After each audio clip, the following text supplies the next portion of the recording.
휴가철에 비서객이 가장 많이 찾는 곳, 바로 오른 바다지요. 하지만 가장 많은 비서객이 몰리는 만큼 안전사고도 끊이지 않는다는 사실. 그래서 준비한 오늘의 위기 탈출 넘버원 방학 특집 1탄 바다 안전의 모든 것입니다. 방학을 맞은 자녀가 있다면 갯벌 체험 한 번씩 생각해 보셨을 텐데요. 생태계가 살아있고 여러 가지 체험이 가능해 어린이들에게는 이보다 좋은 놀이터가 없습니다. 곳곳에 숨어있는 바지락을 폰에 주워 담고 쏙쏙 올라오는 가리맛 조개를 캐는 재미도 쏠쏠.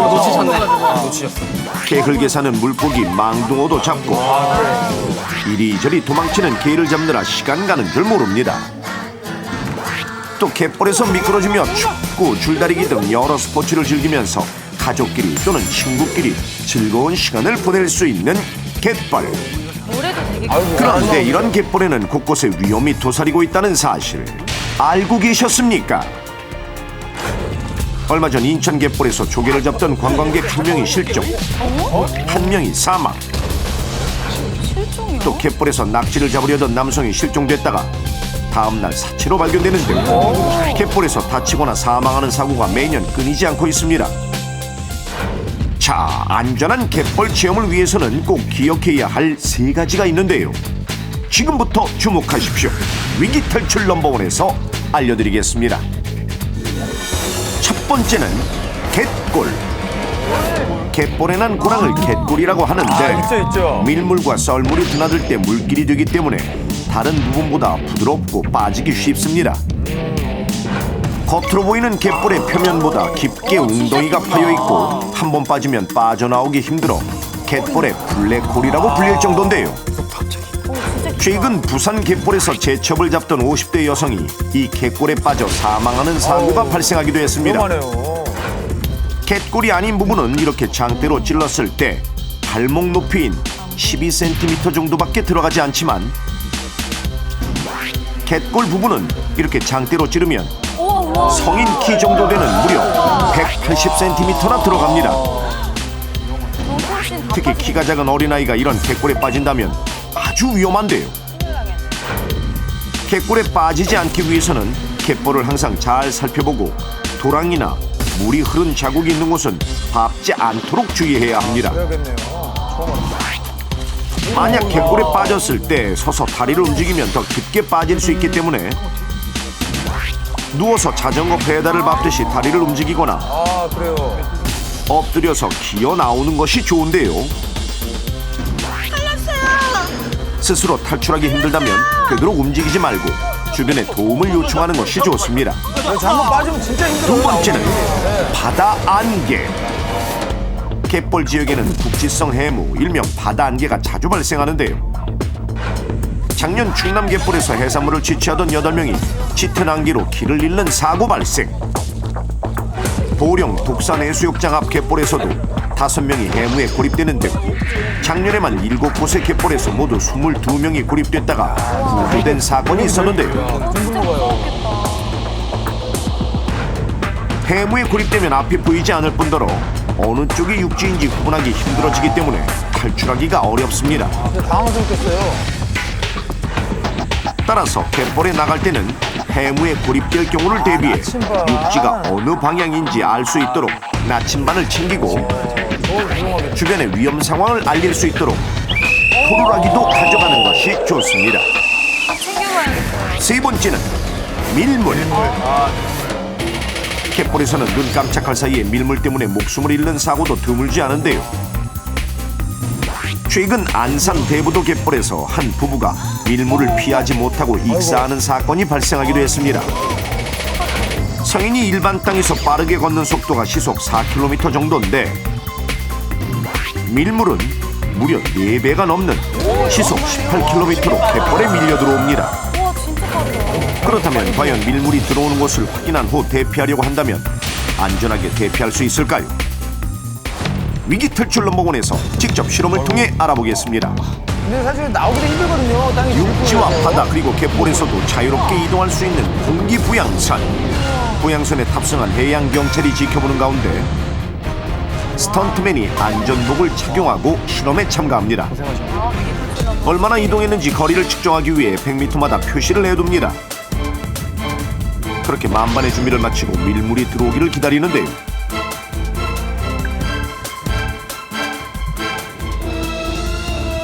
물이 이제 많이 들어오는 것 같습니다. 실험 시작하겠습니다. 네, 대피해주세요.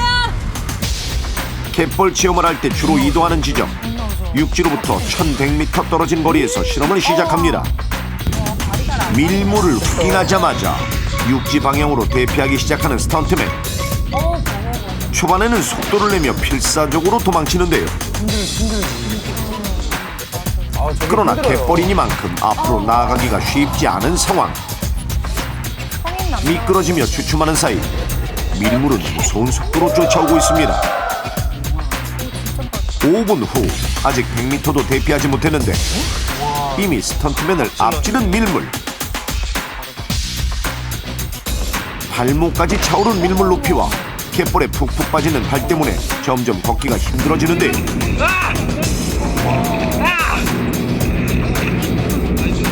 힘들죠. 물이 들어오면 더 팍팍할 것 같아요. 아이들은 심지어 갯벌에서 발을 빼내지 못하고 그 자리에 넘어지고 맙니다. 스턴트맨 분이 저런 분이시면 힘들죠. 꼴이 너무 짙어요. 일반 도로 걷는 것보다 너무 힘들어요. 밀물을 피해 200m를 이동하는데 무려 15분이나 걸린 스턴트맨. 밀물은 어느새 종아리까지 차올랐는데요. 한쪽 방향이 아닌 사방에서 물이 밀려 들어오는 밀물의 특성 때문에 어느새 갯벌은 순식간에 물이 찹니다. 이제 겨우 육지로부터 800m 떨어진 지점. 점점 체력은 바닥이 나고 이번에는 고작 100m를 이동하는데 15분이나 걸렸는데 발이 안 빠지거든요.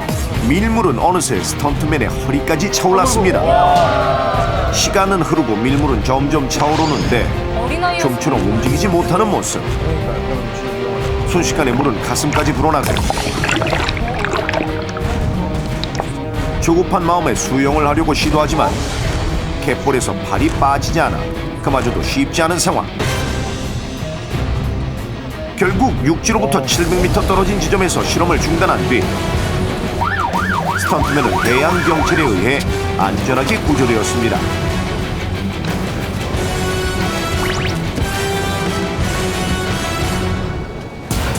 밀물을 발견하는 즉시 도망쳤지만 40분간 약 400m밖에 대피하지 못한 스턴트맨.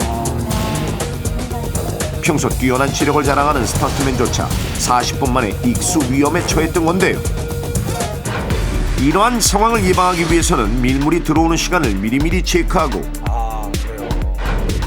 알람 설정을 해놓은 휴대전화나 손목시계를 갖고 갯벌에 들어가 적어도 밀물이 들어오기 1시간 전에는 대피해야 합니다. 이제 막 집중하다 보면 물이 들어오는 거 그런데 모르거든요. 갯벌뿐만 아니라 재밌으니까. 바닷가에 예. 놀러 갔을 때 또 주의해야 할 점이 있는데 과연 무엇일지 지금부터 함께 알아보겠습니다. 파도가 넘실대는 푸른 여름바다. 이곳 해수욕장에 도착한 네 사람이 있는데 바로 인기 걸그룹 멜로디데이의 멤버들입니다.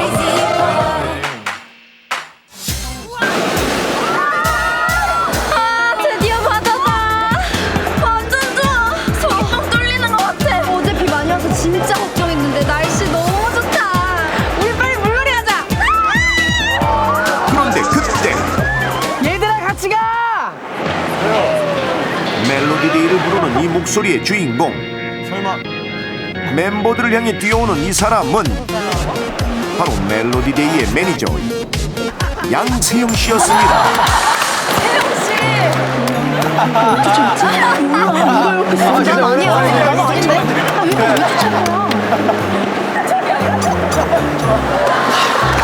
뭐 그렇게 좋은데? 야 오빠가 너희들끼리 다니면 위험하다고 했어 안 했어? 오빠 여기 어떻게 알고 왔어? 야 니들이 뛰어봤자 오빠 손바닥 아니지? 모처럼 만에 휴가인데 오빠가 빠질 수야 있나? 그러게 모처럼 휴가인데 오빠도 왔네. 에이 자 오빠 배고파. 야 금강산도 식후경이 나는데 일단 밥부터 먹고 놀까? 진짜 그래. 눈치 없네. 밥이나 먼저 먹자. 그래 뭐. 아주 좋아주고 오빠 같다고.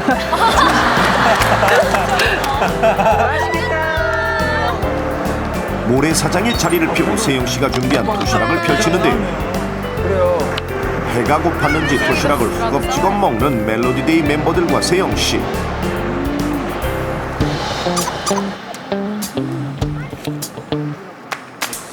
왜 그러죠?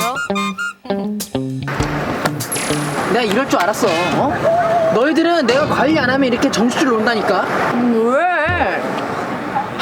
야, 너네 너무 과식하는 거 아니야?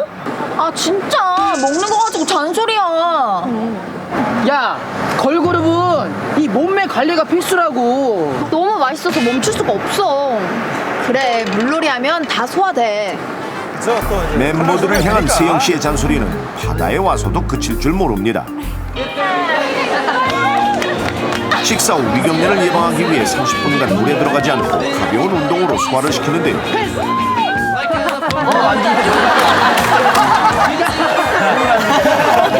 안 줘요, 안 줘. 모섭 씨 같은데요? 혼자 놀.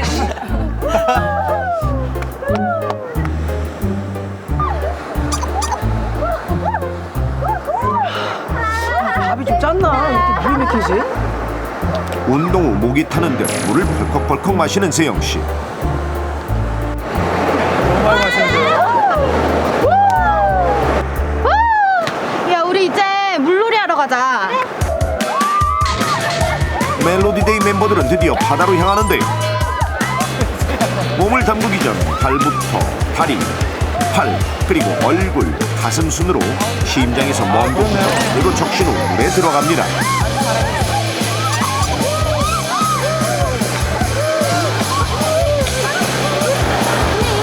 물 많이 먹죠. 예.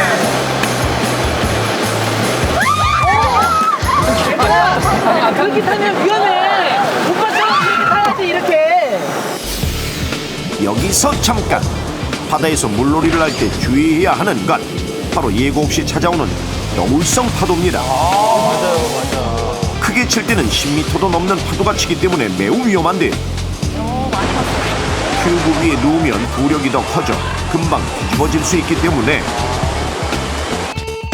바다에서는 큐브에 다리를 넣고 양손으로 붙잡으며 타는 것이 안전합니다. 아, 예. 물놀이를 마치고 나온 멜로디데이 멤버들. 그런데 모두 상태가 심상치 않아 보이는데 나 배 아픈 거 같아. 나도.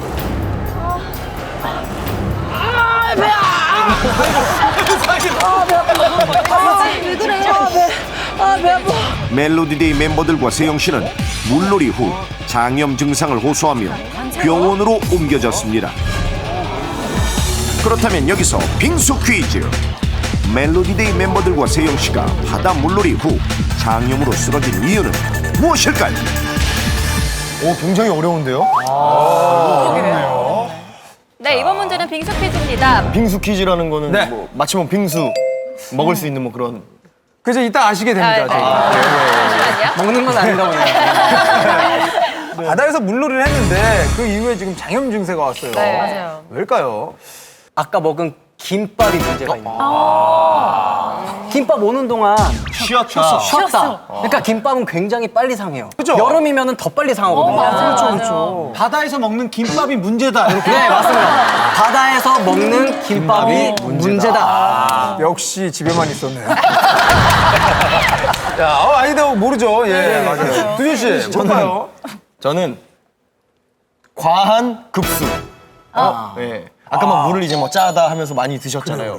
하면서 물놀이도 하면서 물을 많이 마신단 말이죠. 예. 너무 물을 많이 마셔서 또 이제 막 또 생수도 들어가고 그렇죠. 바닷물도 들어가고 물도 많이 네. 먹고. 그러니까 바닷가에 놀러 가서 물을 너무 많이 마셔서. 제가 볼 땐 그 물이 너무 차가지고 네네. 찬물이 이제 원래 찬 거 먹으면 배 좀 안 아프죠, 좋잖아요. 그렇죠, 그렇죠. 그런다고 하죠. 너무 과한 찬물. 냉수. 냉수. 너무 차가운 물에. 네, 너무 차가운 물. 급수 냉수. 예. 다른 의견은 또 혹시 없을까요? 맨 처음에 네. 멜로디데이의 그 멤버분께서 어제 비가 많이 왔었다. 그래요. 그런 말이 있었어. 비가 많이 왔었죠. 비가 많이 왔었는데 예. 지금 처음에. 날씨가 좋아져서 다행이다라는 말을 그랬죠. 굳이 할 필요가 있었을까? 아니 여행 가기 전에 비 오나 안 오나 항상 걱정하잖아. 비가 와서 네. 바닷물과 빗물이 섞인 그 물을 마셔서 장염이 왔다. 지금 계속 물 쪽으로만 생각하지만 아니 바닷물과 관련이 있다니까요. 아니 바다와 관련이 있는데 바다와.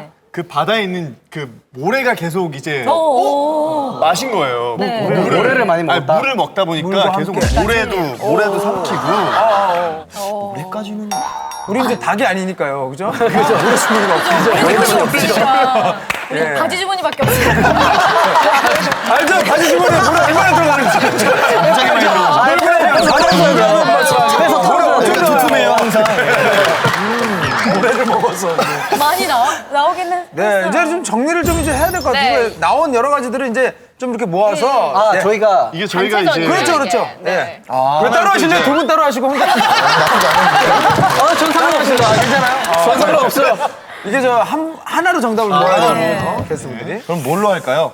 바닷물과 빗물이 섞인 그 물을 마셔서 오는 것 같아. 된것 같아. 제가 선택하면 딱 되겠네요. 그렇죠? 그러네요. 두 시간을 들어야 됩니다. 우리 동문 씨의 너무 차가운 물을 마신 후 네. 물놀이를 해서 이걸로 하도록 맞아요. 네, 오늘 저희가 여름방학 특집이라서 아주 특별한 벌칙을 준비해봤는데요. 만약 정답이면 꽃가루 샤워, 오답이면 시원한 얼음가루로 빙수 샤워 하시게 됩니다. 예. 자, 그럼 정답을 외쳐주세요. 네, 바다에서 물놀이 후 장염 증세로 쓰러진 이유는 네. 찬물을 마시고 물놀이를 했기 때문이다. 자, 다시.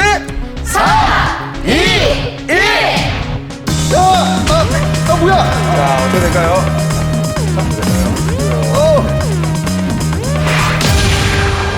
다시. 저희도 궁금합니다. 저희도.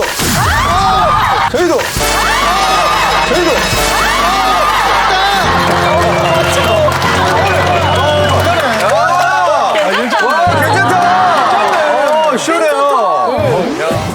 바다 물놀이 후 장염으로 쓰러진 이유. 정답은 어제 비 많이 와서 진짜 걱정했는데 날씨 너무 좋다. 우리 빨리 물놀이 하자. 비가 내린 후 바다에 들어갔기 때문입니다. 정확했네요. 비가 오면 도로나 하천의 오염원이 빗물을 타고 바다로 직접 유입돼 각종 균이 급격하게 늘어나는데 해양수산부가 지난해 여름 전국 해수욕장 209곳의 수질을 검사한 결과 8곳이 대장균과 장구균 기준치를 넘었습니다. 대장균, 장규균이 검출됐다는 것은 그것보다 더 위험한 장티푸스, 이질, 콜레라 등도 나타날 확률이 더 높아진다는 것이기 때문에 폭우 후 바다에 들어가는 것은 매우 위험합니다. 비가 온 직후에는 가급적 바닷물에 들어가는 것을 삼가고 특히 노약자는 바닷물이 입에 들어가지 않도록 주의해야 합니다. 비가 오지 않았더라도 바닷물이 투명하지 않거나 이물질이 떠다닌다면 바다에 들어가지 않는 게 좋은데요. 특히 남해와 서해 바다는 수심이 낮고 바다 순환 속도가 동해보다 상대적으로 빠르지 않아 더욱 주의해야 합니다. 위기 탈출 넘버원에서 알려드리는 여름바다 생존법. 갯벌에 들어가기 전에는 꼭 밀물 시간을 확인하십시오. 알람을 설정해 놓고 밀물이 시작되기 1시간 전에는 나와야 합니다. 튜브 위에 누우면 파도가 쳤을 때 쉽게 뒤집어질 수 있습니다. 튜브 안에 다리를 넣고 양손으로 잡고 타는 것이 안전합니다. 비가 내린 직후에는 바다에 들어가지 말고 이물질이 떠다니는 바닷물에도 들어가지 않는 것이 좋습니다. 여름바다에서 안전수칙 지키고 즐거운 방학 되세요.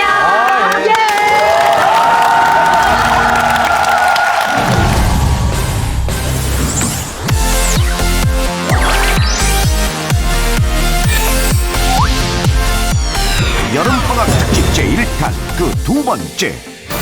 여름철 해마다 늘고 있는 바다 사고. 그중에서도 바다 생물로 인한 피해 사고가 늘고 있는데요. 방심하는 순간 다가와 생명까지 위협하는 위험한 바다 생물. 여름방학 특집 여름 바다 생존법. 위험한 바다 생물의 모든 것입니다. 생명을 위협하는 바다 생물 첫 번째, 상어. 5m가 넘는 몸길이 무시무시한 톱니이빨로 사람들을 공격하는 식인 상어 백상알. 더 이상 영화 속 이야기가 아닙니다. 지난 5월 말 충남 보령의 인근 해상에서 길이 3m의 상어 한 마리가 나타나 어민들을 불안에 떨게 했는데요. 또한 지난해 6월에는 태어난 지 얼마 안 된 백상아리 새끼가 어망에 걸려 포획되고 출산을 앞둔 휘상어가 어망에 걸려 포획되면서 서해안이 상어의 산란장임이 확인됐습니다. 현재까지 국내에서 발생한 상어 공격에 의한 사고는 모두 7건으로 6명이 사망하고 1명이 다쳤는데요. 우리나라 바다에는 40여 종의 상어가 살고 있고 그중 7종은 사람을 공격하는 것으로 알려져 있습니다. 상어의 공격을 피하기 위해서는 상어가 자주 출몰한 바다는 되도록 피하는 것이 좋고 상어를 유인하는 밝은 색상의 수영복과 반짝거리는 장식물을 착용하는 것도 금물입니다. 생명을 위협하는 바다 생물 두 번째, 문어. 김종국 씨 오시죠. 작고 귀여운 외모로 사람들을 위협하는 아열대성 맹독 문어인 파란구리 문어가 그 주인공. 파란구리 문어는 남태평양의 따뜻한 물에 사는 문어로 최근 들어 제주 인근 해역에 자주 출몰해 피서객들을 위협하고 있습니다. 예쁘게 생겼네. 그러던 중 지난 6월 국내에서 처음으로 파란구리 문어에 물린 환자가 발생. 2012년 제주도에서 처음 발견된 이래 국내에서 실제로 파란구리 문어에게 물리기는 이번이 처음이었는데요. 이제 해수욕장에서 작은 문어를 발견하게 돼서요. 그 손바닥으로 잠깐 잡았다가 잠깐 빠져가지고 손가락 사이로 물어가지고 통증이 너무 심해서 문어를 뗐어요. 근데 피가 나고 구멍이 나더라고요. 그래가지고 119 이제 와가지고 치료도 좀 받고 그 후에 이제 집에 와서도 손이 엄청 많이 팅팅 부어가지고 고생을 더 많이 하게 됐어요. 피해자의 경우 곧바로 응급치료를 받아 생명에는 큰 지장이 없었지만 조금이라도 지체했다면 생명을 잃을 수도 있었습니다.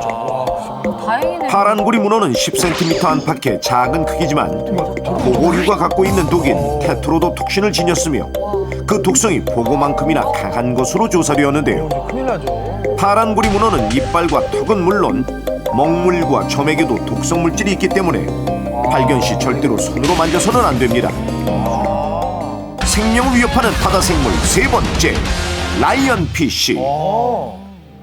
화려한 무늬를 자랑하는 라이언피쉬의 경우 제주도 해역에서 다이버들이 흔하게 접하는 물고기로 등 지느러미에 독을 지니고 있어 다이버들에게 위험한 물고기로 알려져 있는데요. 라이언피쉬 등 지느러미에 찔렸을 경우 그 즉시 극심한 통증과 함께 상처 부위가 하얗게 변하며 부종과 함께 발작을 일으킵니다. 때문에 바다 수영 시 라이언피쉬를 발견하면 절대 만져서는 안 됩니다. 위험하게 생겼어요, 그죠? 생명을 위협하는 바다 생물 네 번째, 가오리. 꼬리가 또 매서. 웃는 얼굴로 헤엄치는 듯 보여 사람들을 기분 좋게 만드는 가오리. 그런데 대부분의 가오리가 꼬리에 독을 지니고 있다는 사실 알고 계셨습니까? 그중 노란 가오리는 치명적인 독을 지닌 것으로 유명한데요. 가오리 가시의 경우 갈고리 모양으로 되어 있기 때문에 가시를 빼다가 심한 상처를 입을 수 있는데 무작정 가시를 빼는 것은 위험합니다. 노란 가오리에 독에 쏘이게 되면 처음에는 쏘인 부위가 부으면서 통증을 느끼게 되는데요. 제때 치료를 받지 않고 방치할 경우 3, 4일이 지나면 목숨을 잃을 수도 있습니다. 실제로 지난 2006년 호주의 환경운동가 스티브 어윈이 노란 가오리 독에 쏘여 사망하는 사건이 발생하기도 했는데요. 우리나라 가오리의 경우 주로 서해와 남해에 많이 분포하므로 주의가 필요하고 또한 가오리는 먼저 공격하지는 않기 때문에 바다 수영 시 가오리를 보게 되면 꼬리에 닿지 않게 주의해야 합니다. 연일 계속되는 폭염에도 작업이 한창인 넘버원 건설회사. 자, 시원한 얼음물 가져왔으니까 작업도 좀 시험시험 마시라고. 응? 정말 더워 보이네요. 물 한 모금으로 더위를 식히는데요. 형님, 날도 더운데 시원한 물 좀 마시고 해요. 그래. 하던 거 마저 끝내고 마실 테니까 먼저들 쉬어. 많이 더워 보이네. 햇볕이 한창 따가운 오후 2시. 작업은 계속됩니다. 그런데 이때 어지러움을 느낀 권씨. 결국 열사병으로 쓰러지고 마는데요. 하지만 동료 근로자들이 한 이 응급처치 때문에 증상이 더 악화된 상황. 과연 그 이유는 무엇일까요? 증상이 악화돼. 오늘은 어떤 탐정이 나올까? 제발 잘생긴 남자 꽃미남 탐정 오게 해주세요. 동아이다 제발. 혹시 미녀 탐정 K? 네, 제가 바로 미녀 탐정 K. 오늘의 신입 탐정 천상의 보이스 가수 황지연. 아싸 잘생겼다. 제대로 찾았네. 안 더워요. 버스를 타고 내 옆에까지 왔는데 막 에어컨도 안 틀어주고 더워가지고 더워 죽고 있네. 허경환인데 허경환. 버스 타고 가는 거. 허경환이에요. 들리지. 막 망치 소리 들리지. 막 너무 덥다 오늘. 너무 다르잖아. 날씨가. 뭐 어쩌겠든 뭐 빨리 일하러 갑시다. 빨리 들어줄게. 아저씨.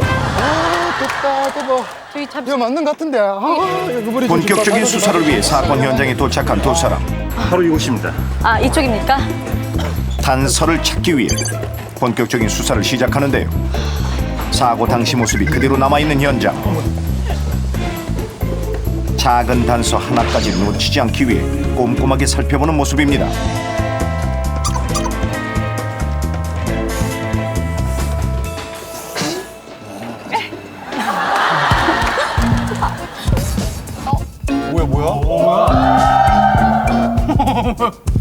어머 왜 이러세요 오빠? 어머 이러시면 안 돼. 이게 왜 여기 있지? 희한하네. 사장님 다 드신 거 아니에요, 물? 아닌데. 아닌데. 누가 먹었지? 지금 아스박스에 원래 물이랑 얼음이랑 가득 차 있어야 되는데. 아스박스? 그것도 없고 빈병만 있고. 얘도 목이 너무 마른데. 그러니까 계속 너무 마르고 계속. 그러니까 알아 그 시끄럽고 저기요. 그러니까 이 빈 생수병이 문제라는 얘기죠. 그렇죠. 첫 번째 단서, 빈 생수병. 또 다른 단서를 찾기 위해 주변을 살펴보는데요. 저기 탐정 오빠 뭐 좀 찾았어요? 아니 뭔가 단서가 나올 듯 하면 또 없어지고 저래 또 볼락하면 없어지고 또 희한하네. 아무리 봐도 근데 허경환 씨. 이거 누구 있는데 지금 노래 잘하는 까고 허경환 있거든요. 씨예요. 근데 더워가지고 그런가? 지금 더워서 지금 이런 식으로 잘 벗은 건가? 아니 뭐지? 왜 벗은 거지 도대체? 말 좀 안 하면 안 돼. 풀려던 것도 있는데 옷도 여기 있고 좀 이렇게 와 하면서 갑자기 와 이렇게 벗은 소리 나고 그러니까 옷을 벗은 게 문제라는 얘기죠. 옷이 벗겨진 게 이상하다는 거죠. 그죠? 두 번째 단서, 작업복 상의. 현장에서 찾은 단서로 추리를 시작하는 두 사람. 바닥에 널브러져 있던 이 작업복.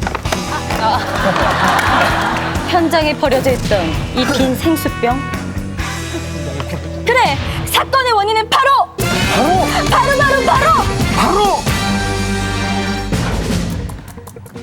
여름철 산업 현장 근로자뿐만 아니라 야외 활동 시 주의해야 하는 대표적 온열 질환에는 열경련, 열탈진, 열사병이 있는데요. 열경련과 열탈진은 체내 수분과 염분 부족으로 나타나고 근육경련, 구토 등의 증상을 동반합니다. 이에 반해 열사병은 땀이 나지 않고 홍조, 피부 건조 등의 증상이 나타나는 것이 특징. 또한 고열로 인해 간과 신장 등 장기가 지속적으로 손상되기 때문에 위험합니다. 자, 그렇다면 여기서 문제입니다. 열사병으로 쓰러졌을 때 생명을 위협하는 잘못된 응급처치법은 무엇일까요? 네, 이번 문제는 안전용품 혜택 해줍니다. 정답을 맞히신 분께는 다양한 화재를 진압할 때 쓸 수 있는 다기능 소화건을 드리겠습니다. 뭐예요 저거는? 네. 혹시 열사병 증상 느껴본 적 혹시 있어요? 이제 정말 뙤약볕에서 뭐 축구를 운동하고, 하거나 맞아요. 운동을 하고 나면은 집에 갔을 때 네. 아무리 에어컨을 틀어도 계속 막 땀이 나고 예. 그 뭐라 그래야 돼 어지럽고 옥사열. 예. 몸에서 계속 막 열이 나는 그래요. 그냥 이제 더운 거죠. 더위 먹었다. 많이 먹었죠. 예. 자, 뭘까요? 열사병으로 쓰러졌을 때 생명을 위협하는 잘못된 응급처치법 과연 무엇이었을지 한번 추측을 해주시면 되겠습니다. 잘못된 거죠. 네. 뭐 바로 문제 맞추면 되나요? 네. 그럼요. 알아? 정답. 이 열사병으로 쓰러졌다고 이제 판단을 하고 네. 물을 부은 거예요. 네. 작업복을 이게 벗기고 그리고 아까 보시면 아이스박스에도 다 비어 있었거든요. 그렇죠, 그렇죠. 얼음 굉장히 차가운 물이 갑자기 이제 저걸 한 거죠. 예. 사람에게 충격을 가한 거죠. 맨몸에 그것도. 그러니까 차가운 물 때문에 차가운 물을 갑자기 벌써 뭐 심장이 뭐 네, 심장에 무리가 갈 수도 있고. 그랬다거나 뭐 그런 갑자기 경우라는 거죠. 자, 다른 분들은요? 여기에 이제 초점은 급격한 체온 변화에 있다. 또 그렇죠, 바로 이거죠. 예. 이건 제 거예요. 이건 제 거예요. 그러니까 지금 열이 굉장히 이제 많이 올라왔는데, 네. 그러니까 이 열을 낮추기 위해서 작업복 상의를 벗긴 것도 잘못됐고, 예. 이제 물을 부은 것도 이제 잘못이 됐는데, 네. 초점이 이제 초점. 저는 체온 변화가 급격하게 이루어졌다는 거에서 잘못이 됐다. 급격하게 체온이 변화된 점이 문제다. 예. 그게 이제 이 문제의 맥이다. 네네. 네. 저는 일단 네. 그늘로 데려가지 않았습니다. 그래요. 벗기고 네. 인공호흡을 했습니다. 심폐소생. 심폐소생술. 예. 물은 인공호흡 하신 분이 다 마신 거고 하다가 힘드니까 못 마시고 근데 거고. 이게 잘못된 응급처치였던 거죠. 그렇죠. 쓰러지니까 일단 그게 원인을 뭔지 모르고 예예예. 이 심폐소생술을 했다. 네. 정답 공개. 작업 중 열사병 증상으로 쓰러진 권 씨. 이런 권 씨의 증상을 악화시켜 생명을 위협한 잘못된 응급처치법은 야, 얼음 통째로 차가운 물을 전신에 붓는 행동입니다. 그렇다면 차가운 물을 전신에 뿌린 행동이 왜 증상을 악화시킨 것일까요? 체온이 증가한 상태에서는 피부 혈관이 확장돼 열을 방출하려고 하는데 이 상태에서 얼음이나 차가운 물을 뿌리게 되면 피부 혈관이 수축해 열 방출이 줄어들게 되고 빨리 빠져나가지 못한 열이 계속해서 장기를 손상시키기 때문에 환자의 상태를 악화시키는 것. 게다가 환자를 그늘에 옮기지 않은 상태로 응급처치를 하는 행동 또한 매우 위험합니다. 그렇다면 열사병 환자를 발견했을 때 올바른 응급처치법은 무엇일까요? 가장 먼저 119에 신고하고 119죠? 환자를 서늘한 곳으로 옮긴 후 옮겼어야죠. 옷을 벗기거나 벨트, 단추등을 느슨하게 풀어줍니다. 그 다음 체온보다 조금 낮은 정도의 미지근한 물을 뿌리고 바람을 일으켜 기화열로 체온을 낮추는 방법이 가장 효과적입니다. 만약 차가운 물을 사용한다면 수건에 적셔 몸 전체가 아닌 큰 혈관이 지나가는 겨드랑이, 사타구니나 양쪽 목을 지속적으로 닦아주면 체온을 내리는 데 도움이 됩니다. 기온이 높은 1시, 3시 사이에는 가능한 예보 작업을 하지 않고 갈증을 느끼지 않더라도 15분 간격으로 자주 물을 마셔 탈수를 예방하고 동료 근로자의 상태를 수시로 확인해야 합니다. 우리의 생명을 위협하는 온열 질환. 예방 수칙만 잘 지킨다면 당신의 목숨은 안전할 수 있습니다. 여름방학 특집 제2탄. 5월부터 찾아온 폭염의 찜통 같은 더위가 계속되고 있는 요즘 아우 더워 진짜. 밤에도 식지 않은 열기로 도시의 밤은 뜨거워지고 있는데요. 도시에서 안전하게 더위를 피하는 법. 이번 주제는 한여름밤의 불청객 열대야입니다. 열대야란 최저기온이 25도 이상인 무더운 밤을 말하는데요. 열대야의 집안 온도는 30도 안팎. 높은 온도 때문에 체내의 온도 조절 중추가 흥분되면 각성 효과가 나타나 잠을 자지 못하거나 얕은 잠을 자게 되죠. 이 때문에 온몸이 뻐근하고 두통 등의 증상이 일어나는 열대야 증후군 환자들이 늘고 있는데요. 생체 리듬이 깨지고 면역력이 약해진 젊은 층 사이에서 대상포진 환자가 급증하고 있습니다. 이것도 옥는 거라서 사람, 건물, 자동차, 공장이 많아 엄청난 인공열이 발생하고 있는 도시. 집에서, 사무실에서 더위에 지친 사람들을 위로하는 다양한 냉방용품들이 눈에 띄는데요. 여름철 죽부인을 안고 자던 조상들의 지혜에 현대적인 선풍기가 결합된 선풍기 죽부인. 유난히 발에 땀이 많이 나는 사람들을 위한 발풍기는 발에 생긴 땀은 물론 냄새까지 날려주는데요. 의자 위에 깔아놓기만 해도 엉덩이를 시원하게 해주는 선풍기 방석은 하루 종일 앉아있는 직장인들에게 꼭 필요하겠죠. 햇빛이 강렬한 날씨에 양산 하나로 부족하다면 선풍기가 달린 양산 하나면 안심. 마우스를 장시간 사용할 때 손에 땀이 나는 걸 방지해주는 마우스 선풍기는 물론 매년 여름 겨드랑이 땀 때문에 곤욕을 치르는 사람들을 위해 고안된 이것. 바로 겨드랑이로 연결된 고무호스를 통해 바람이 나오는 겨드랑이 선풍기까지 등장했습니다. 더위에 몸살을 앓는 사람들에게 특히 사랑받고 있는 것이 잠자리를 지켜주는 쿨매트인데요. 하지만 냉각 시간이 10분 미만으로 짧고 땀으로 생긴 곰팡이로 인해 피부 질환, 알레르기성 호흡기 질환을 일으킬 수 있어 주의해야 합니다. 10분 안에 잠이 들어야 되는데. 길고 긴 여름밤엔 쉽게 허기가 지기 마련인데요. 더위를 달래줄 시원한 야식 어떤 게 있을까요?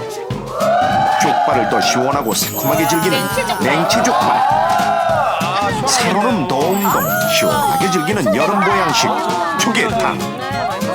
양동이 한가득 푸짐한 해산물로 채운 뒤 산낙지로 마무리한 양동이 물회. 얼음 냉장고에서 사흘 동안 직접 얼린 얼음 그릇에 담긴 시원한 냉면까지. 보기만 해도 입안 가득 시원함이 느껴집니다. 하지만 뭐니 해도 여름 야식하면 빼놓을 수 없는 이것. 더위를 피해 한강에 나온 사람들이 특히 즐겨 먹는 단골 메뉴가 있다고 하죠. 이랑 맥주가 여름에는 최고인 것 같아요. 여름에는 한강에서 치맥이 최고죠. 치맥이 짱이에요. 바로 치킨과 맥주. 하지만 더위로 인한 불면증을 야식으로 달래다 보면 야식 증후군에 걸리기 쉬운데요. 위장 장애뿐만 아니라 식욕 저하, 식도염, 고혈압, 심근경색 등의 질환을 일으키기 때문에 주의가 필요합니다. 흔히 더위를 식히기 위해 아이스크림이나 차가운 음료를 마시곤 하는데요. 과연 시원한 음식이 몸에 열을 식히는 데 효과가 있을까요? 두 명의 실험맨에게 각각 차가운 음식과 뜨거운 음식을 먹게 한 뒤 체열 변화를 관찰해 보기로 했는데요. 체격이 비슷한 두 명의 실험맨에게 먼저 상의 탈의를 한 뒤 점심으로 각각 살얼음 동동 띄운 시원한 냉면과 김이 모락모락 나는 삼계탕을 먹게 했는데요. 자, 이거 좀 민망하시겠어요. 기다렸다는 듯 맛있게 먹기 시작하는 두 사람. 열화상 카메라로 관찰해보니 삼계탕을 먹는 실험맨의 몸이 더 붉게 열이 나는 모습. 뻘겋네. 삼계탕 국물까지 먹고 나자 땀이 송글송글 맺히기 시작합니다. 약간 뜨거워지네요, 몸이. 반면 냉면을 먹은 실험맨은 먹기 전과 크게 변화가 없는데요. 땀내도 안 나는데요? 자, 그럼 음식을 먹은 즉시 체열은 어떻게 변했을까요? 냉면을 먹은 실험맨은 몸의 체열이 눈에 띄게 내려간 모습. 삼계탕을 먹은 실험맨은 어떨까요? 땀을 흘리며 삼계탕을 먹은 실험맨 역시 얼굴을 제외한 몸의 체열이 많이 내려간 모습인데요. 땀이 흐른 뒤 증발하면서 몸의 열을 빼앗아갔기 때문입니다.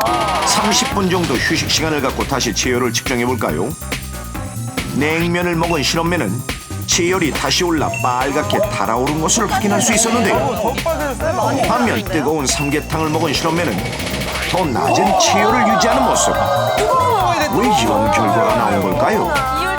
찬 음식을 먹게 되면 우리 내부의 심부 온도가 좀 떨어져서 그거를 보정하기 위해서 우리 발열작용이 일어납니다. 그래서 다시 좀 덥게 느껴지고요. 반대로 더운 음식을 먹으면 일시적으로 땀이 나서 더워서 땀이 나지만 그 땀을 식히는 과정에서 체온이 떨어져 오히려 시원하게 느껴질 수 있습니다. 이 밖에 열대야에 지친 이들이 꼭 알아야 할 사실이 있는데요. 여기 그 주인공들을 만나보시죠.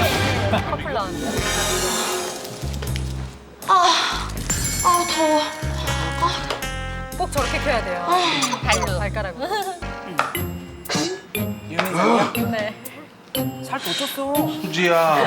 눈이 더워서 한잠도 못 잤어. 그러고 보니 우리 오빠 밤사이에 헬스케졌네. 아이고 헬스케. 누웠는데 무슨 소리야. 그거 보니까 더 더운 것 같아. 저기 가 더워. 참 희한하게 아무리 더워도 식욕은 안 떨어져. 당연하지. 오빠 우리 시원한 냉면 시켜 먹을래? 냉면? 모르는 소리를 하들 말아. 이렇게 더운 날일수록 이 비빔국수 같은 거 시켜가지고 매콤하게 땀을 쫙 내주는 거야. 매콤하게 열을 쫙. 그래.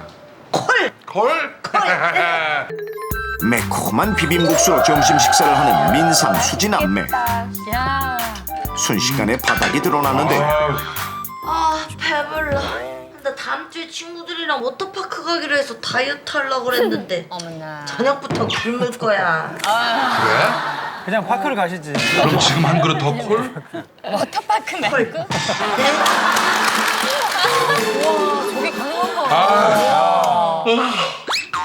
그래서 이제 거기도 좀 꼭 가셨겠다. 먹으면 저게 잠이 오더라고요. 한 잔 더 자보실까? 밤잠을 설친 탓에 눕자마자 곤히잠이 든 민상씨. 그 사이 수지씨는 만화책에 빠져있는데 만화책이 놀랬겠어요. 귀여운데 그래도. 어머, 무슨 생긴 거 아니야? 이쯤 되면 아이, 위기 상황이 있지 진짜 않냐? 이럴 줄 알았어. 어머, 죽은 거 아니야? 좀 들어봐. 설마. 아우 무거워 진짜. 아니네, 그거네. 오빠 왜 그래? 어디 아파? 샤워했어? 어머 땀 좀 봐. 아이 더워서 그래. 시원하게 이거 벗고자. 아이 모르는 소리가 하들 말어. 옷을 입어야 덜 덥지. 오빠 몸에 닿는 게 없어야 땀이 덜 나지. 여기서 안전용품 획득 퀴즈. 열대야의 숙면을 도와주는 패션은 무엇일까요? 1번 위옷 벗기, 2번 민소매,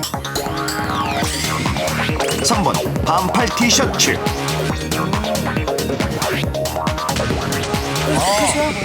더위를 많이 탈수록 잠자리에서 옷을 벗고 자는 분들 많은데요.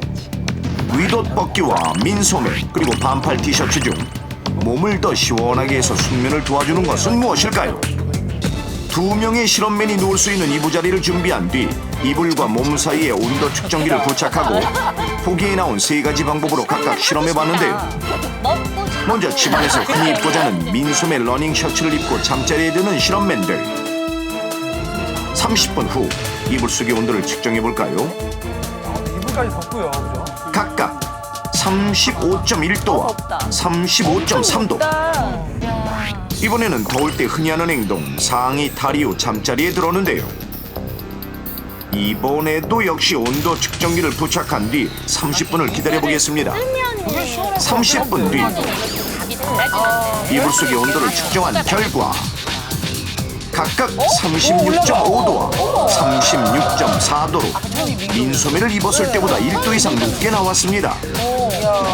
마지막으로 반팔 티셔츠를 입은 채로 잠자리에 드는 실험맨들.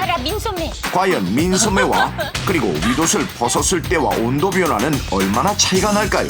야, 이게 맨 마지막에 나오는 거 보니까 30분 후 놀랍게도 34.5도와 34.6도로 옷을 벗고 잤을 때보다 2도 정도 낮게 측정됐습니다. 그래서 열대야의 숙면을 도와주는 패션은 바로 반팔 티셔츠였습니다. 옷을 다 벗고 자게 되면 일시적으로 체온이 떨어지게 됩니다. 그러면 36.5도씨의 일정한 체온을 유지하기 위해서 우리 몸에서는 발열 반응을 하게 되는데요. 이 때문에 오히려 열이 더 많이 발생할 수도 있습니다. 그래서 면마 소재에 땀을 잘 흡수할 수 있는 천연 소재의 얇은 옷을 걸치고 자는 것이 오히려 더 시원합니다.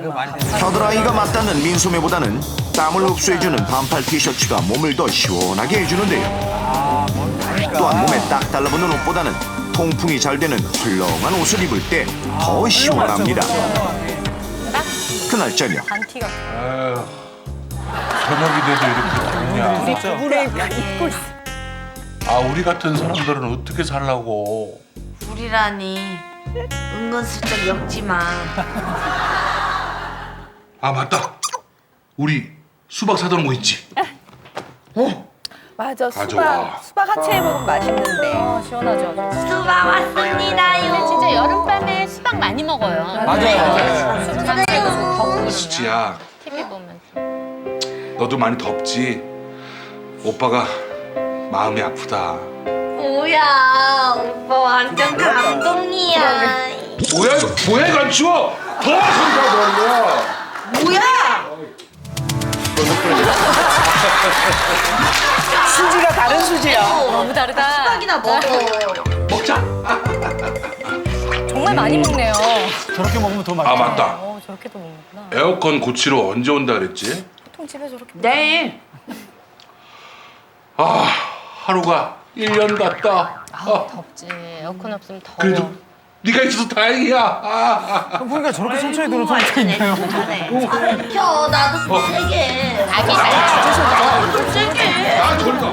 왜 이렇게 힘이 좋아? 아, 저리 가. 결국 사이좋게 바람을 나눠 쐬는 두 사람. 아, 에어컨 없이도 집안 온도를 확 낮출 수 있는 방법 없을까? 어디서 들었는데 뽁뽁 터진 에어캡 있잖아. 그걸 창문에다가 붙여놓으면 시원해진다는데. 베란다에다 물을 확 뿌리면 시원해질 수 있지 않을까? 선풍기를 창문 밖으로 놓고 돌려볼까? 더운 바람 빠져나가게? 불을 다 끄고 전기 코드 싹 다 뽑는 거야. 그럼 시원해지지 않을까? 일리가 있다. 여기서 빙수 퀴즈. 다음 중 실내 온도를 낮추는 가장 효과적인 방법은 무엇일까요? 1번 창문에 뽁뽁이 붙이기, 2번 베란다에 물 뿌리기, 3번 소등하기, 4번 선풍기를 창 밖으로 틀기.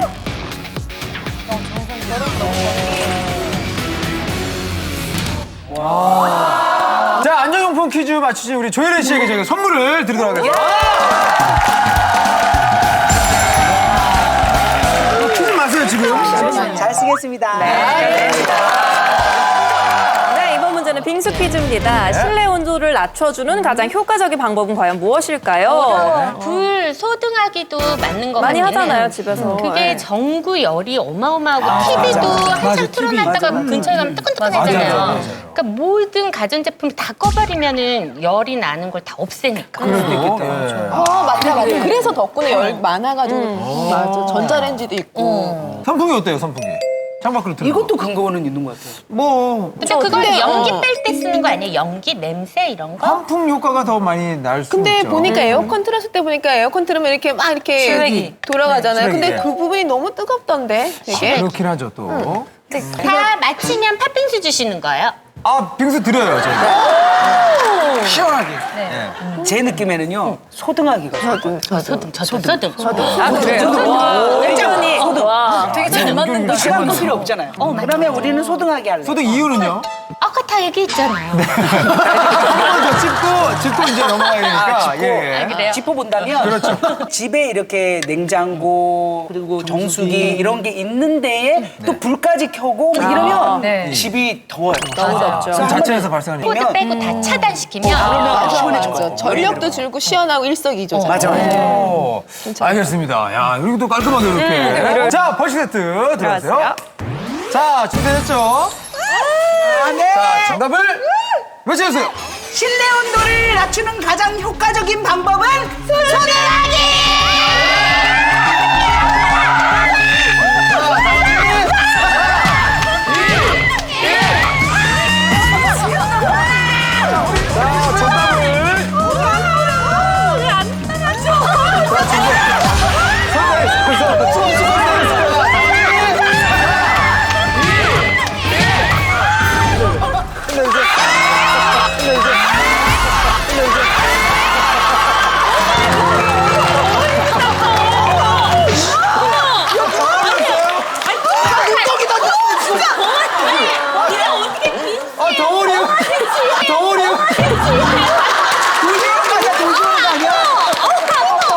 잠들기 좋은 여름철 실내 온도는 약 26도.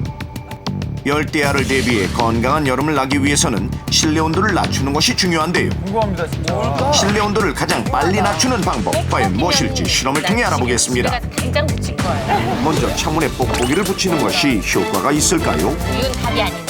그쵸? 현재 방 안 온도는 28.9도. 창문 전체에 뽁뽁이를 붙인 뒤 집안 온도 변화를 측정해 보는데요. 1시간 후 28.9도였던 방 안 온도가 27.5도로 1도 이상 낮아진 모습. 뽁뽁이 속 공기가 외부 열기를 막아주고 집안의 냉기가 빠져나가는 것을 최소화하는 효과가 있기 때문인데요. 자, 그럼 이번에는 베란다에 찬물을 뿌린 후 온도 변화를 지켜보겠습니다.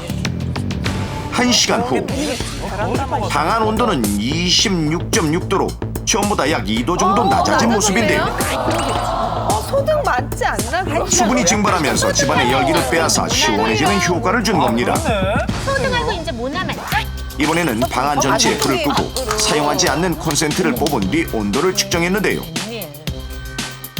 1시간 후 실내 온도는 어떻게 변했을까요? 오늘 져갖고 27.3도로 뽁뽁이와 비슷한 효과를 냈는데요. 많이 떨어지진 않네요. 그럼 마지막으로 선풍기를 방 안쪽이 아닌 창밖을 향하게 해서 작동하게 했습니다. 저건가요? 온도 확인 결과 이건가 봐. 맨 마지막에 이렇게 하는 거 보니까 1시간 만에 방 안 온도가 2.8도나 낮아진 모습. 뒤쪽 공기를 끌어다 앞쪽으로 내보내는 선풍기의 원리대로 집안의 더운 공기를 끌어다 밖으로 내보내는 환풍기 작용을 하기 때문인데요. 근데 밖에 가서 더우면 실험 결과 여름철 실내 온도를 낮추는 가장 효과적인 방법은 선풍기를 창 밖으로 틀기였습니다. 단 3시간 이상 작동하면 과열의 위험이 있기 때문에 주의해야 합니다. 한여름 열대야를 극복하는 방법 위기 탈출 넘버원에서 알려드립니다. 열대야로 잠 못 이룰 때 찬물이 아닌 따뜻한 물로 샤워를 하면 체열이 낮아지고 심리적으로도 안정이 돼 숙면에 도움이 되는데요. 저는 저 방법을 쓰고 있어요. 자는 동안 수분은 계속 배출되기 때문에 자고 일어났을 때 목이 안 마를 정도로 평소 충분한 수분 섭취가 필요합니다. 여름철이 되면 높은 습도로 인해 숙면 취하기가 어려워지는데요. 냉방도 중요하지만 여름철 적정 습도 50%를 유지하는 것도 중요하다는 사실. 또한 덥다고 옷을 벗고 자는 행동은 오히려 몸에 열을 내기 때문에 얇은 옷을 입고 자는 것이 훨씬 시원하게 잘 수 있는 방법. 차가운 음식보다는 따뜻한 음식을 먹으면 몸의 체열을 낮출 수 있습니다. 열대야 이기는 안전한 방법으로 시원한 여름 보내세요.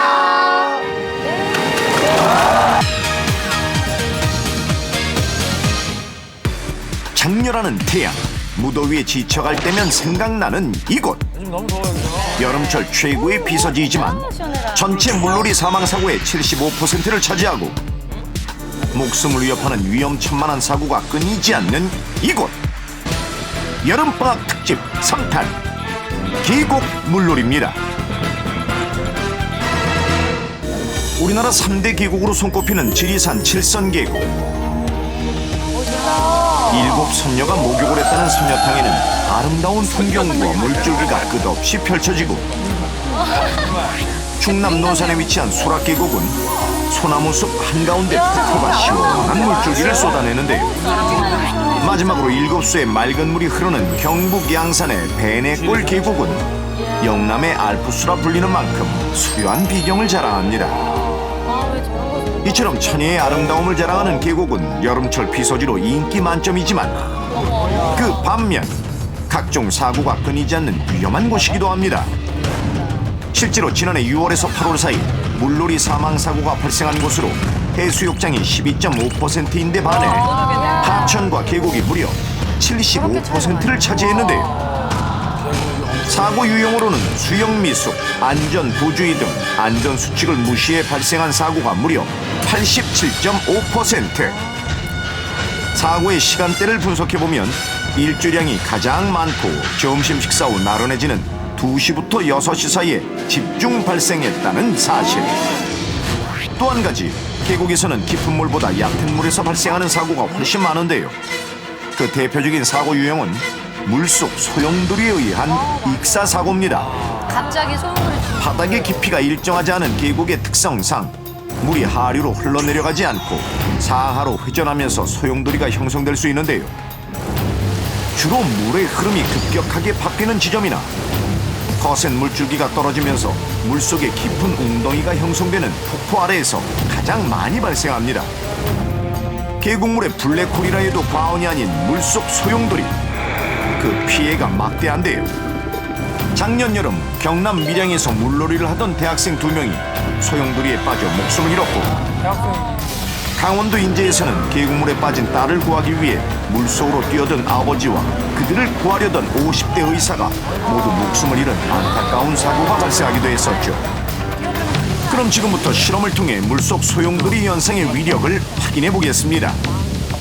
10kg짜리 모래주머니를 채운 어린이용 마네킹을 준 뒤 익사 사고가 발생했다는 가정하에 먼저 소용돌이가 짖지 않는 곳에 마네킹을 넣어보는데요.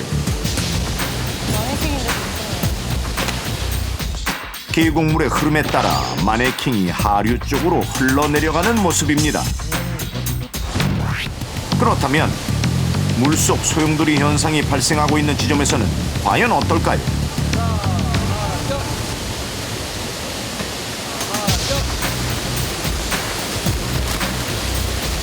조금 전과는 달리 소용돌이에 휩싸인 마네킹은 하류 쪽으로 흘러내려가지 못하고 제자리에서 맴도는 모습입니다. 물속 소용돌이는 육안으로 확인하기가 어려운 데다 대부분 수심 2m 미만이 그렇게 깊지 않은 곳에서도 발생합니다. 깊어 보이지 않아 들어갔다가 물속에서 일어나고 있는 소용돌이에 빨려 들어가 호적되다가 빠져나오지 못하고 익사하는 건데요. 어른들에게 특히 많이 발생하는 사고입니다. 매년 물속 소용돌이로 인한 인명사고가 끊이지 않는 만큼 소용돌이 현상이 가장 많이 발생하는 폭 근처에서 물놀이는 금물.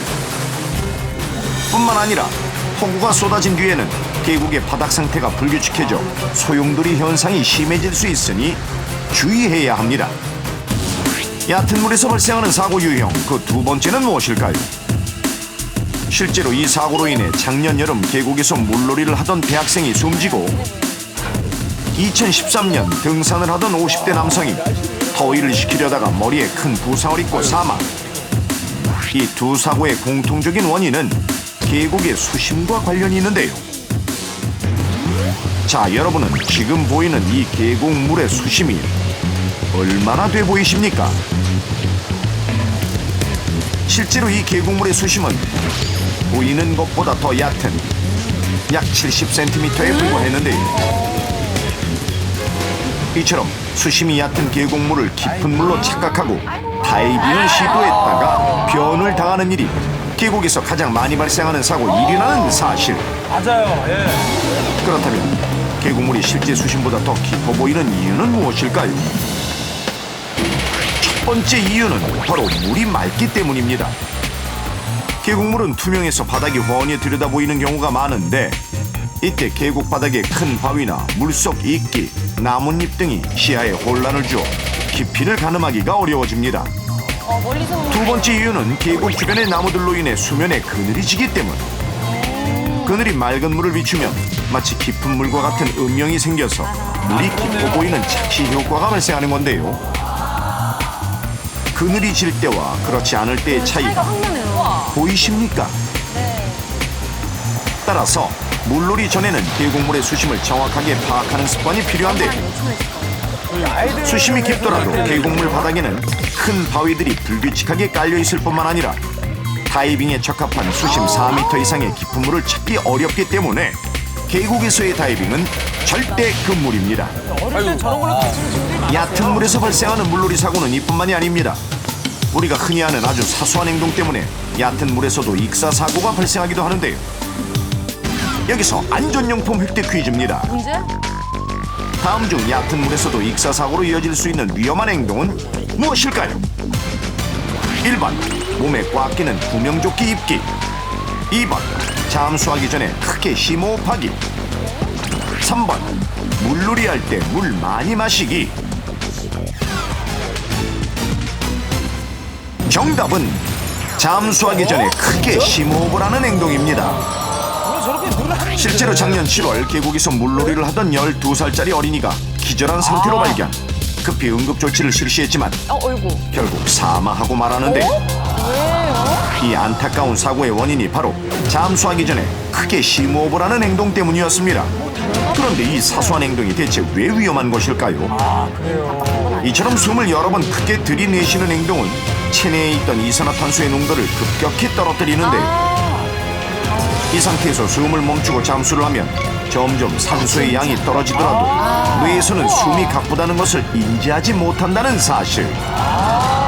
이러한 상황이 지속되다가 체내 산소량이 모두 바닥나면 물속에서 순간적으로 의식을 잃게 되는데요. 이러한 현상을 바로 얕은 물 기절 증후군이라고 합니다. 물속에서 숨을 오래 참고 싶어서 입수 전에 숨을 빠르고 깊게 내쉬는 경우가 있는데요. 체내 이산화탄소가 낮아진 상태에서 잠수를 하게 되면 산소가 부족해도 숨이 차다는 것을 느끼지 못하게 되기 때문에 잠수 시간이 조금 길어질 뿐입니다. 하지만 산소가 부족한 상태가 지속되면 질식으로 인해서 사망에 이를 수 있습니다. 얕은 물 기절 증후군이 더욱 치명적인 이유. 물속에서 의식을 잃은 뒤에도 뇌가 이 상황을 인지하지 못하고 계속 숨을 쉬게 하는 건데요. 이때 폐 안으로 물이 들어가 최악의 경우 사망에까지 이르게 합니다. 특히 물속에서 잠수하기를 좋아하는 어린이들에게 위험한데요. 이렇게 엎어진 채로 조용히 가라앉는 경우가 많아 주변에서 발견하기가 쉽지 않다는 사실. 따라서 얕은 물에서 물놀이를 할 때도 보호자의 각별한 주의가 필요하고 잠수하기 전에 호흡을 여러 번 크게 들이내쉬는 행동은 금물이라는 사실을 절대 잊어서는 안 되겠습니다. 계곡에서 발생하는 위험천만한 순간들 여기서 끝이 아닌데 자 지금부터 계곡으로 물놀이를 떠난 주인공들을 함께 만나보시죠.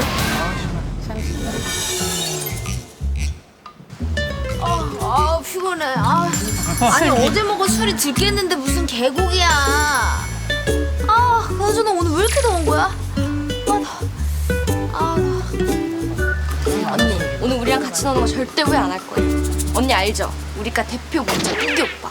오늘 우리 그 오빠랑 같이 놀아요. 정말요? 꾸기 오빠? 응? 아 그래요? 정말로. 나랑 놀겠다는 거야? 금은고기 오빠. 여기 꾸기 오빠네요. 금은고기 오빠. 아니 꾸기 오빠인데. 꾸기 오빠. 꾸기 오빠. 꾸기 오빠. 누군가요? 종아리 닮았는데? 글쎄 뭐. 양상 꾸기 오빠가 김종 꾸기 오빠가 아니라 양상. 김은국이 아닌 게 어디예요? 스케줄 뺀다고 고생했지. 아유 정말 김 확세가 그냥. 이거 확 맞지 군대를 쫓아. 야 나도 별로거든. 내가 더 별로거든요 정말. 왜 그래요? 우리 가서 재밌게 놀아요. 가요. 재밌게 놀아요. 진짜 짜증나. 완전 시원해. 음에 시원한. 오빠도 와서 몸 좀 숙여요. 내 맘을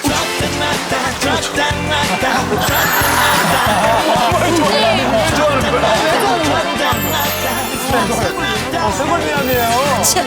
쇠골미남이 다 얼어 죽었나 보다. 내가 쇠골미남이란 말을 좀 많이 들었지. 비가 오면 여기에 고일 정도니까. 진짜 멋있다. 야 과일이나 뭐 진짜 쇠골이 많이 나왔어요. 그러게요. 내 맘은 뭐 냉장고에 따뜻한 거 없지. 저거 많이 하죠. 역시 우리 꾸기 오빠 센스 짱.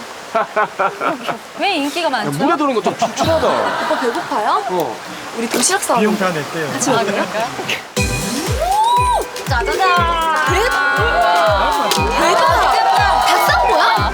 맛있겠다. 어머 이게 다 뭐야 진짜. 우리 꾸기 오빠가 기름진 음식 완전 좋아하잖아. 그래서 우리가 스페셜하게 준비해봤지. 오빠 아 됐다 마. 내 손가락 물으면 돼 지금. 남사스럽고 진짜. 해요. 김종 국이랑 진짜 다르다. 김종국은 절대 안 먹는데. 그냥 놀아 그러죠 저는. 맛있네. 모두 배가 고팠는지 먹고 또 먹고 정신없이 도시락을 비워내는데요. 오 슬기야 슬기야 슬기야.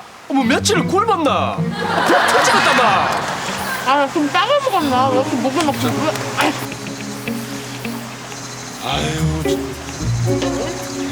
아, 진짜! 내가 왜 깎아준 걸 때문에! 잠깐만. 이제 또 저기 먹어야죠. 제대로 왔습니다요. 야, 그것도 들어갈 배가 있나? 아, 유주야. 아 왜요? 복스럽고 좋잖아요. 아 근데 우리 소화도 다 시킨 것 같은데 물놀이 알아봐요. 니네들 먼저 갔다 와. 난 좀 한숨 덜 난다. 안 돼. 지금 가면은 자는 사람도 있죠.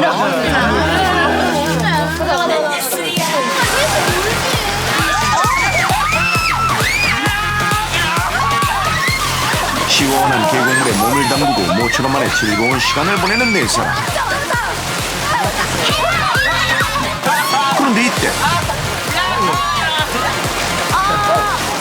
왜 이러지?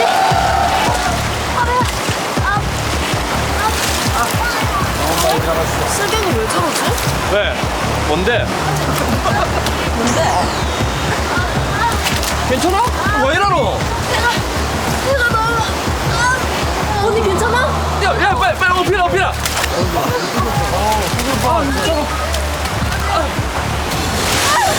여기서 빙수 퀴즈.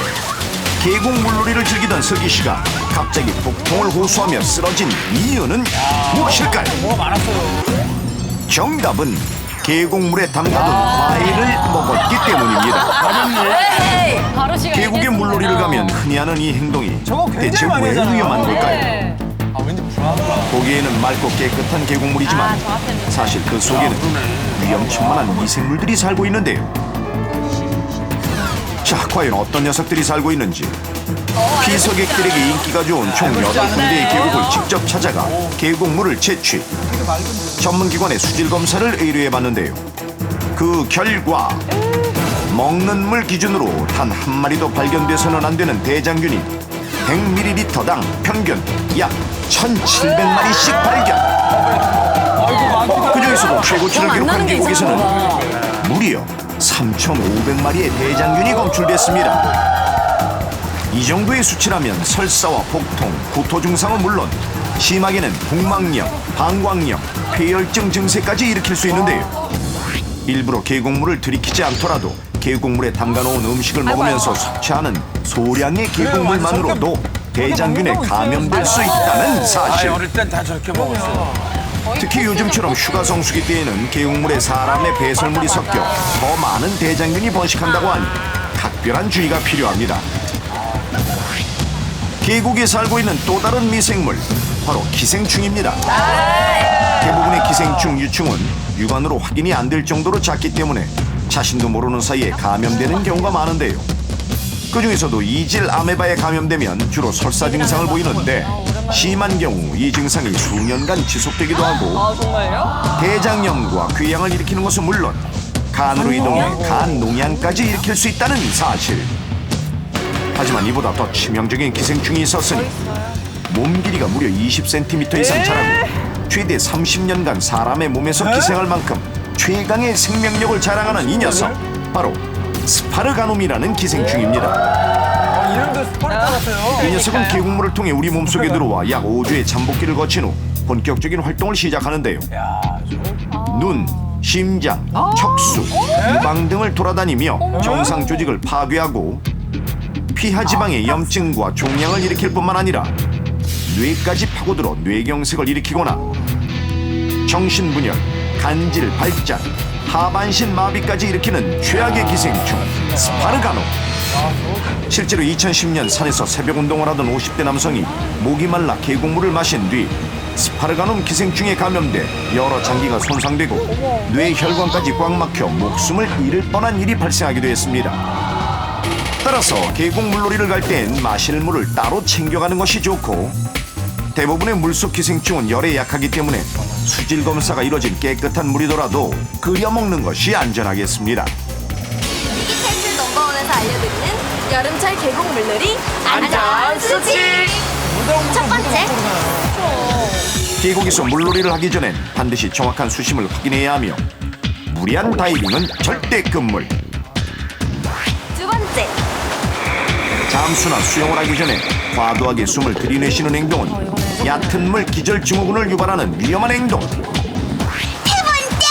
대장균과 각종 기생충이 많이 감염될 아팠어, 수 많이 있는 아팠어. 계곡물을 함부로 마셔서는 안 됩니다. 계곡에서 물놀이 할 때 안전수칙을 꼭 기억하고 시원하고 즐거운 여름방학 되세요. KBS KBS KBS 한국방송